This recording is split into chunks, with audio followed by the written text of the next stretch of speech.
போட்டித் தேர்வு படிக்கும் மாணவர்கள் அனைவருக்கும் வணக்கம். இன்னைக்கு நம்ம பார்க்க போறது ஆளுநரோட உரை. தமிழ்நாடு சட்டமன்றம் 2026 முதல் கூட்டத்தொடர் இன்னைக்கு நடந்திருக்கு.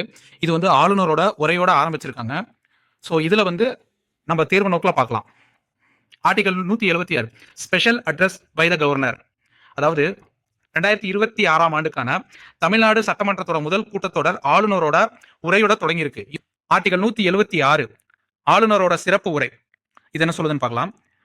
பொது தேர்தலுக்கு பிறகு முதல் கூட்டத்தொடரிலையும் ஒவ்வொரு ஆண்டின் முதல் கூட்டத்தொடரின் தொடக்கத்திலும் ஆளுநர் சட்டமன்றத்தை சந்தித்து உரையாற்றணும். அந்த உரையில ஆளுநர் அரசோட கொள்கைகள், சாதனைகள் மற்றும் எதிர்கால திட்டங்களை விளக்குவாரு. அந்த உரையில குறிப்பிடப்பட்டிருக்க விஷயங்களை பத்தி சட்டமன்றத்தில் விவாதிக்க நேரம் ஒதுக்கணும். 176 ஷார்ட்டா பார்த்தா, ஒவ்வொரு ஆண்டின் முதல் சட்டமன்ற கூட்டத்தொடரின் தொடக்கத்துல ஆளுநர் சட்டமன்றத்தின் உரையாற்றி அந்த கூட்டம் ஏன் கூட்டப்பட்டிருக்கு அப்படிங்கறது சொல்லியும் அரசோட கொள்கைகளையும் நோக்கங்களையும் விளக்கணும். இதுதான் ஆர்டிகல் 176 சொல்லுது.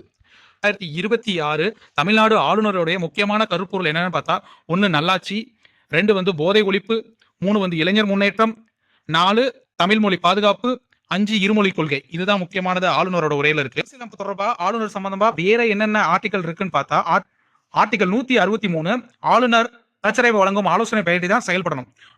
ஆர்டிகல் 175 ஆளுநர் சட்டமன்றத்தை உரையாற்றவும் செய்தி அனுப்பவும் அவருக்கு அதிகாரம் உண்டு. ஆர்டிகல் 176 மாநில சட்டமன்றத்தில் ஆளுநர் வழங்கும் சிறப்பு உரை. ஆர்டிகல் 176 பத்தி பார்த்தோம்னா, ஒரு பொது தேர்தல் நடந்ததுக்கு அப்புறம் முதல் கூட்டத்தொடரும் ஒவ்வொரு ஆண்டோட கூட்டத்தொடரோட ஃபர்ஸ்ட் நாளும் ஆயோட தான் ஆரம்பிக்கணும். இதுதான் முக்கியமானது. நம்ம தேர்வு நோக்கில் பார்த்தோம்னா இது 3 ஆர்டிகல் முக்கியமான ஆர்டிகல் இருக்கு. வணக்கம்.